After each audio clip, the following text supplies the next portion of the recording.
कार्तिक महात्म्य पहला अध्याय। नैमिषारण्य तीर्थ में श्री सूत जी महाराज 88,000 शौनकादि ऋषियों से बोले, अब मैं आपको कार्तिक मास की कथा विस्तार से सुनाता हूँ, जिसे सुनकर मनुष्य सब प्रकार के पापों से छूटकर अंत समय में वैकुंठ को प्राप्त होता है। सूत जी बोले, श्री कृष्ण जी से आज्ञा लेकर देवर्षि नारद के चले जाने पर सत्यभामा प्रसन्न होकर लक्ष्मीपति भगवान से कहने लगी, हे नाथ, मैं धन्य हुई, मेरा जीवन सफल हो गया। मेरे जन्मदाता भी धन्य हैं, जिन्होंने मुझ जैसी त्रैलोक्य सुंदरी को जन्म दिया, जो आपकी 16 सहस्त्र स्त्रियों के मध्य में आपकी परम प्यारी पत्नी बनी। मैंने वह कल्प वृक्ष आदि पुरुष आपके साथ नारद जी को विधि पूर्वक दान में दे दिया, परंतु वही कल्प वृक्ष मेरे घर लहराया करता है, जिस बात को मृत्युलोक में कोई भी स्त्री नहीं जानती। हे त्रिलोकीनाथ, मैं आपसे कुछ पूछना चाहती हूँ।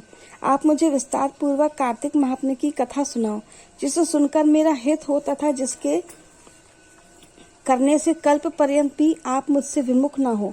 सूत जी बोले, सत्यभामा के ऐसे वचनों को सुनकर हंसते हुए श्री कृष्ण जी सत्यभामा का हाथ पकड़कर तथा अपने सेवकों को वहीं रोककर विलास युक्त अपनी पत्नी को कल्प वृक्ष के नीचे ले गए और हंसकर कहने लगे कि हे प्रिय, 16,000 रानियों में से मुझे तुम प्राणों के समान प्यारी हो। तुम्हारे लिए मैंने इंद्र से तथा देवताओं से भी विरोध किया था। हे कांते, जो बात तुमने पूछी है, उन अद्भुत ने सत्यभामा की प्रिय कामना के लिए गरुड़ पर सवार होकर इंद्रलोक जाकर कल्प वृक्ष मांगा। तब इंद्र के मना कर देने पर गरुड़ का इंद्र से घोर युद्ध हुआ और गोलोक में गरुड़ जी ने गौओं से युद्ध किया। गरुड़ की चोंच की चोट से उनके कार और पूंछ कटकर गिर पड़े। उनके रुधिर से 3 वस्तुएं उत्पन्न हुई, कान से तंबाकू, पूंछ से गोभी और खून से मेहंदी। इन तीनों के प्रयोग करने से मोक्ष प्राप्त नहीं होती।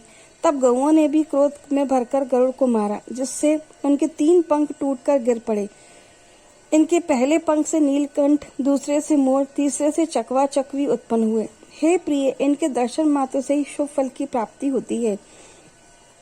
ये सुनकर सत्यभामा बोली, हे प्रभु, मैंने पिछले जन्म में कौन कौन से दान, व्रत व जप नहीं किए हैं, मेरा कैसा स्वभाव था तथा मैं किसकी पुत्री थी और मुझे मृत्युलोक में जन्म क्यों लेने पड़ा। मैंने ऐसा कौन सा शुभ कार्य किया था जिससे मैं आपकी अर्धांगिनी हुई। श्री कृष्ण बोले, हे प्रिय, जो तुमने पूर्व जन्म में शुभ कर्म किए हैं विस्तार पूर्वक कहता हूँ। पूर्व समय में सतयुग के अंत में मायापुरी में अत्रि गोत्र में देव शर्मा नाम का एक ब्राह्मण वेद वेदांत का जानने वाला रहता था।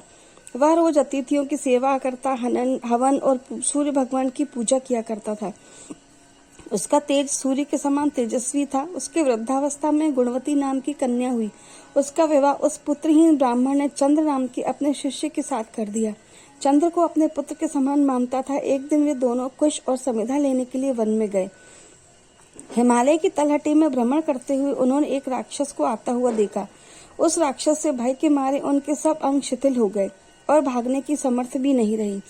तब उस काल के सदृश राक्षस ने उन दोनों को मार डाला। उनके धर्मात्मा होने के कारण मेरे पार्षद उनको मेरे पास बैकुंठ में ले आए, क्योंकि उन्होंने आजीवन सूर्य भगवान की पूजा की थी।